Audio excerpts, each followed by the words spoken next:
Hello beautiful people and welcome back to my channel. If you're new here, my name is Crystal and this is Bun Book Reviews. I'm sorry I've been a little MIA lately, adult life, but more explanation on that soon. Today we're diving into all of the books, I say that like there are a bunch of them, that I read in the month of October. We will be answering if I managed to escape the haunted house for Spoopathon, and did I actually complete Pick Pong?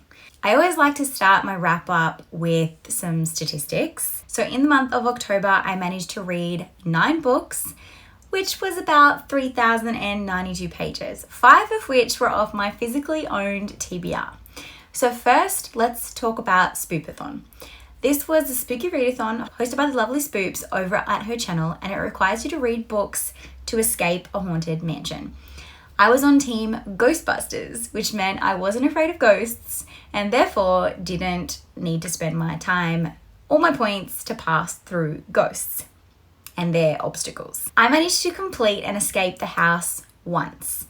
Let's talk about how I did that. Book 1 that I read was Transmigration of Bodies by Yuri Herrera. I was buddy reading this one with Mel, and we both got about halfway through when we decided to DNF. The concept was far too far-fetched.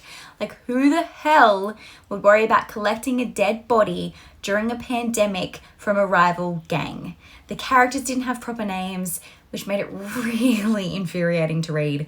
And I just found the writing style, I don't know, just really disjointed, maybe? Now, when I DNF a book during a readathon, I still count it. So this completed translated book as well as a black cover. So they were the 2 prompts at that one here.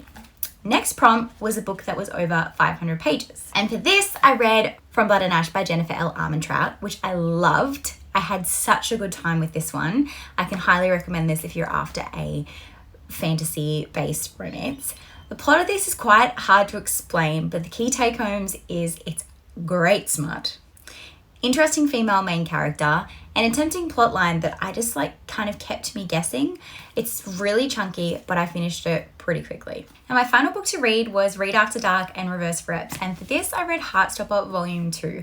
Alice Oseman is an amazing writer, and these graphic novels are stunning, heartwarming, and have the greatest representation, and they're just so honest. I can highly recommend this graphic novel series. Now, after finishing Spoopathon, I obviously read some other books that were for Pick Pongathon. The question is, did I actually finish Pick Pong?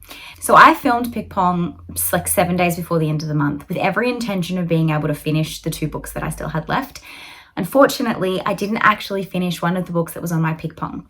So I do need to take a punishment for that. And instead of taking a punishment for Pick Pong, what I'm going to do is I'm going to draw out an extra book for Believeathon. So I'm going to draw that prompt out now and pick a book for you, and that book will be required for me to read for me to complete Pick Pong this month. So I'm effectively adding an extra book as a punishment.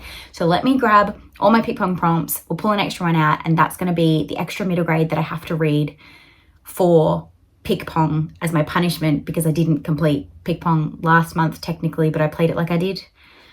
I hope that makes sense to you. Now, I don't have access to the Pick Pong prompts right now, so I'm pulling out a number, but I'll put the prompt and the book that I choose up here in editing Crystal, because that's just how we roll these days.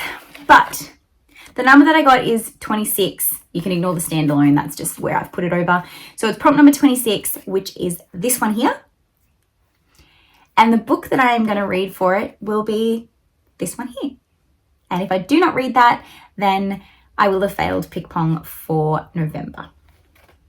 There you have it, guys. Back to the rest of the video. Now let's talk about the non-Spoopathon reads that I enjoyed in October. First up was the Guernsey Literary Potato Peel Pie Society by Mary Ann Schaefer. I really liked the unique writing style of this in that it was in letter form. There's also many likable characters and this ongoing heartwarming romance that just keeps you so invested. I'd really want to watch the adaptation of this as well, the movie one. I have Straight On Till Morning by Liz Braswell. This was kindly sent to me from Scholastic, so thank you to them for this. It's a Peter Pan retelling where Wendy goes with Hook to Neverland. It wasn't my favourite twist to tell, and I really feel like it was kind of too long. Overall, it was quite predictable and I didn't really like the characters. They didn't feel like the original characters to me. In a lot of other Twisted Tales, I've liked the characters because they felt still like the real thing with the twist. That didn't happen in this one. A Trial of Ice and Blood by Alexander Lound. This is a short story that was sent to me from the author. It's about 74 pages, but it sure packs a punch. It read like a TV episode and it was great for fans of like Game of Thrones and The Witcher. Next up, I read The One by John Mars. Probably my favorite book of the month behind Heartstopper. This was one of my favorite thrillers of the year. I could not stop. I was invested in all the multiple POVs and I cannot wait to see the TV adaptation of this. It was phenomenal. Next up, I read Liar by Tate James. Need I say more? Just read this series and thank me later. Then I read Deal with the Elf King by Elise Kova.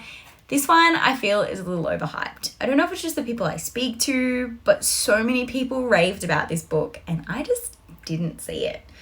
It was all right and I didn't have a bad time, but it just wasn't like amazing like everybody said it was. I listened to the audio of it and read along with the physical ebook and yeah, just not as hyped as I think it deserves to be. So that's pretty much it.